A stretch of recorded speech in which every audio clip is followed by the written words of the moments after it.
Hello everyone, welcome back to my channel. It's me Teresa. Adom yang ngashigi video sidadi Korean gi study routine ama follow tawraga like pase Korean gi serial gumba budi am yengo film yengo su yawe serial yengo su yawe na ngashidi study blog tawse Korean high school students ki study routine follow tawraga mokoi se 12 to 19 18 adumaina like pai hai ba but ai ngamgadradi khangdi kai gino de aina patwo yeng kan ai tumba gi sarok amdi yaudre ba ado still it's a challenge. No makha I don't think I'm going to see pots. Sigi videos and I can be a or study block Mapama or a like Nambira more aduga hiding up. I don't like to Yamagadi study block number Hena energy happy than aduga subscribe to group case subscribe to Viramo.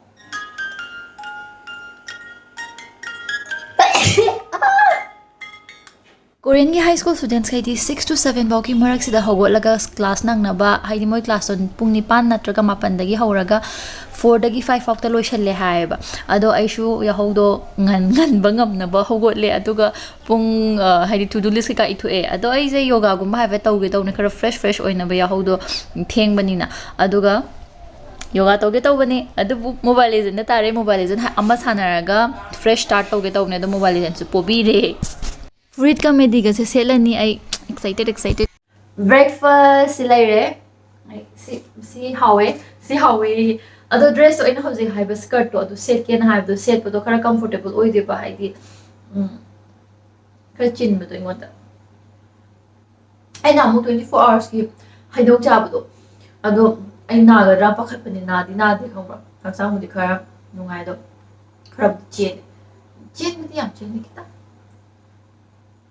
session paningai da magda asongi he video number ka do adugi du da ina like to bagi mood to light to ningai da magda ko fazana loishalamavne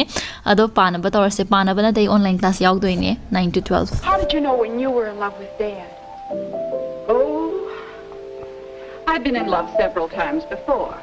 I got so I could recognize the difference. Hello First session lore aduga hojik lunch ke kamuk charani mama ga puna chaminarni aduga ngak pothabo oina ai ngak pothabo oina ai hojik yam kana khui tairi bogo ado mai da khui tai doine mai da haidi ai uring thungba se sigi khui tairaga numi tare ni khui tairaga mai se changes la pro khot pra kainga toraga video ma yam kana na mi 7 days ki My tabaganda sijinnariba cleanser sina acne prone and oily skin haiba face cleanser sine masi dermatouch haiba brand se sistagi oidoine kongondi am phajana thokre aduga magi ki ingredients kaise colloidal silver aduga kevel lime extract ne that helps to clean the dirt oil and bacteria mai da thawrek thokanda ne breakouts kumba yam lakadoi se ado aidi handak ti henjen na phajana thobane breakout se ado sigi se koina adequate amount to loraga massage toraga koi circular motion da mai tabi doine na hoji any use to doi toner se sigi sina alcohol free oiba toner ama hekta use to so yaina ko ado aini use to ribesina pore tightening oiba dermatouch ki alcohol free toner daiba kana swai dai khaga saba khotba kharta oiba haidi sumaina dahangai di daira kana swai area da side na hoji kana swai khara sai khangil mai lo shokpagi male ai to Salicylic acid ka encapsulated salicylic acid yaubni na akhoi gi dead skin cells adaga thawre kai ka do sumana control tawbiye aduga myam dermatouch hariba brand se akhoi da mingon da kai hagani khoi gi skin do ngauba khotpa adu da focus tawda bi da flawless oiba skin do adugumba pina ba da focus to ba brand ne ga akhoi na ngaure khotle skin je fair oira kanda mi khudi mak phasai na haibdo adugi kok to thado aga khoi gi skin je phaba skin rom focus to brand do adu oidoin mathang na lei se sigi pot ani sine ama sina bye acne spot oil free gel ne aduga amana bye acne scars and marks cream ne ba bye acne spot oil free gel je hana yeng se khoi gi acne leiba mafam gai do adu gai do tai doine aduga haidi phai na hai tai ga sai nan bi ba do dumai nan doine ba Canadian gi willow herb ne mela fresh T96 ne aduga encapsulated salicylic acid yaubni na khoi gi skin acne prone oiba irritated skin da mateng yam pang bu do adu oye khoi gi uring leira kan da sai da dark leiba kai ka se sigi da na bye acne scars and marks cream se sigi se tai doine ha hojikan ai phajana treatment tawri bani hita ka guli ga cha da ado Sisa tairani Yaurasina caviar lime extract olive active hydroxy tyrosol LT OA maslinico LD kai kai no khangde hi marisana taba dermatouch haiba brand sida ki magi moisturizer amasu leba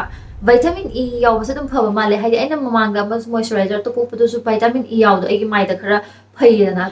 amana salicylic acid 2% face mask ne sigi se yam clear oiba face mask oye khoina tairaga min manga tara thamaga mai ta thoni loye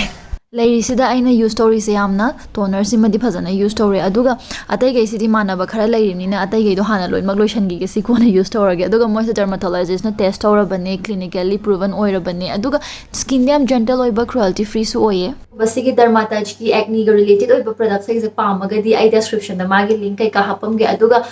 discount kai ka leiba khotpa kai ka do adu su loi ma hapam ge do mayam back with session 2 very English ha khangdena hekta chagatnaba ko ai je khara chagatnabne hai uba kana khara muji oiba malaga su or wayam ngang dbi malaga su khangnaba mi de chapeng ngang mi do adune ba ai adugi hekta ngang thokhiba hojikan do ai do khara adum study block to bakanda khara yam open oijaba do dum ai adum oiba ko adugi ne ado yare wayam ngange session number 2 sida di ke doge hire kanda ngasai first online class awidana adugi online class to yawado gi notes ma'am duga ai gi lairik tu ko chusenaraga self note ama sembagi oidoine ba sigi sidana 1:45 pm dagi hore aduga 5 pm bok ne pa doise ado pa pa kanda ai do 15 minutes muk paraga 10 minutes kumba 5 minutes kum break loiba straight pa do adu makte ai ngamde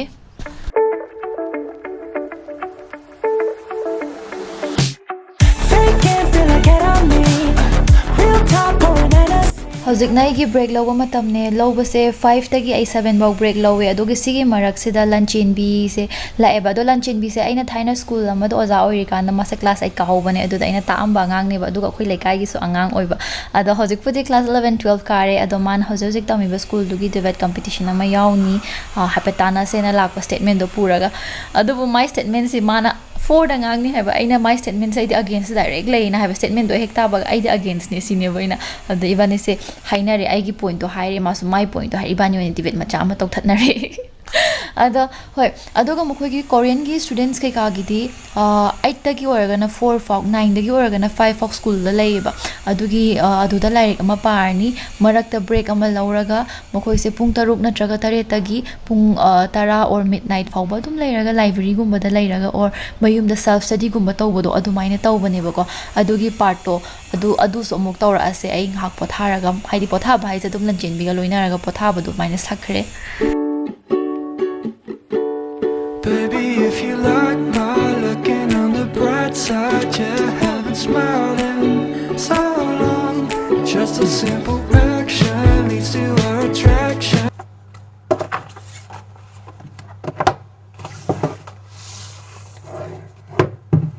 Mohoi school timing lo rakanda yada nam follow to bune ba yada ai sina kai no hara kana self study oi doine ba students me am ge adu su khana mayum da pa ba chi but mostly library da dum pa ba library da mokoi dinner ge gas lo pi ba male yam khang ba dinate chu chatam ni na ko aduna akoi su yum da yada to rase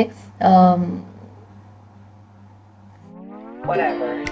I don't care if you know they don't like them. You can go fuck yourself. Fuck life, let's dance. I don't care what Tony's haters think of me. Whatever. Let's leave for and stay. Hey, the weekends. I don't care what they think of me. 2 hours later.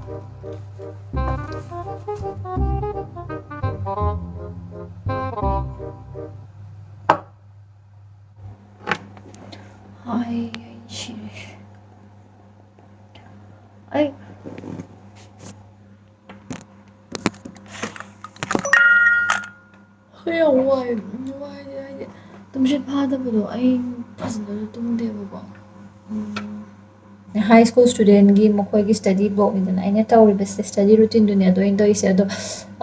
shiloerga yum halaga 1:30 da yum yoraga mokoi do rului haiba ai hojik rulu roi ai khawika do no phunga ma ta ra kana na hingi da ꯑꯍꯤꯡꯗ ꯀꯅꯥꯅ ꯏꯔꯨꯂꯨꯒꯅꯤ ꯅꯠꯇ꯭ꯔꯥ ꯑꯩꯗꯤ ꯑꯍꯤꯡꯗ ꯏꯔꯨꯂꯨꯕꯗꯤ ꯉꯝꯃꯔꯣꯏ ꯁꯨꯛ ꯌꯥꯝ ꯋꯥꯕ ꯍꯥꯏ ꯆꯥꯛꯁꯨ ꯂꯥꯝꯁꯤꯜꯂꯦ ꯑꯗꯨ ꯆꯥꯛ ꯂꯥꯝꯕ ꯅꯠꯇꯦꯅꯦ ꯑꯃ ꯇꯨꯝꯅꯤꯡꯃꯟꯕꯒꯤ ꯁ꯭ꯋꯥꯏ ꯄꯨꯛꯁꯤꯗ ꯀꯩꯅꯣ ꯇꯧꯔꯒ ꯄꯣꯛ ꯂꯥꯎ ꯇꯥꯔ ꯇꯨꯝꯅꯤꯡꯕꯗꯣ ꯑꯗꯨ ꯐꯤꯕꯝꯗ ꯂꯩ ꯍꯥꯏꯕ ꯑꯩ ꯇꯨꯝꯃꯒꯦ ꯒꯨꯗ ꯅꯥꯏꯠ ꯑꯗꯣ ꯃꯌꯥꯝ ꯚꯤꯗꯤꯑꯣꯁꯦ ꯂꯣꯏ ꯐꯥꯎꯕ ꯌꯦꯡꯕꯤꯕꯒꯤꯗꯃꯛꯇ ꯊꯦꯡꯛ ꯌꯨ ꯚꯦꯔꯤ ꯃꯆ ꯑꯗꯨꯒ ꯁ꯭ꯇꯗꯤ ꯕ꯭ꯂꯣꯛ ꯄꯥꯝꯕꯈꯩꯒꯤ ꯍꯥꯏꯔꯣ ꯁ꯭ꯇꯦꯁꯅꯔꯤ ꯍꯣꯜ ꯍꯥꯏꯁꯤꯅꯦ ꯑꯩꯈꯣꯏ ꯂꯥꯏꯔꯤꯛꯀꯤ ꯃꯔꯤ ꯂꯩꯅꯕ ꯁ꯭ꯇꯦꯁꯅꯔꯤ ꯑꯥꯏꯇꯦꯝꯁ ꯀꯩꯀꯥꯒꯤ ꯒꯤవ్ ꯑꯋꯦ ꯇꯧꯁꯤꯔꯥ ꯀꯃꯥꯏꯅ ꯇꯧꯁꯤꯒꯦ ꯑꯗꯣ ꯑꯩ ꯅꯥꯎꯕꯤ ꯃꯅꯥꯛꯇ ꯑꯃꯨꯛ ꯆꯠꯇꯣꯏꯅꯦꯕꯀꯣ ꯈꯔ ꯂꯩꯔꯒ ꯃꯣꯏ ꯍꯣꯏꯒꯤꯗ ꯀ꯭ꯌꯨꯠ ꯑꯣꯏꯕ ꯁ꯭ꯇꯦꯁꯅꯔꯤ ꯑꯩꯈꯣꯏꯒꯤ ꯂꯥꯏꯔꯤꯛꯀ ꯃꯔꯤ ꯂꯩꯅꯕ ꯀꯣꯝꯄꯁ ꯕꯣꯛꯁꯀꯨꯝꯕ ꯈꯪꯗꯦ ꯌꯥꯝ ꯌꯣꯜꯍꯧꯋꯦ ꯑꯗꯣ ꯁꯨꯝ ꯑꯩꯒꯤꯕꯨꯗꯤ ꯂꯩꯌꯦꯕꯀꯣ ꯅꯈꯣꯏꯒꯤ ꯁꯨꯝ ꯄꯤꯅꯤꯡꯕꯗꯣ ꯑꯗꯨꯒꯤ ꯇꯧꯁꯤꯔꯥꯗꯣ ꯍꯥꯏꯕꯤꯔꯛꯑꯣ ꯑꯗꯣ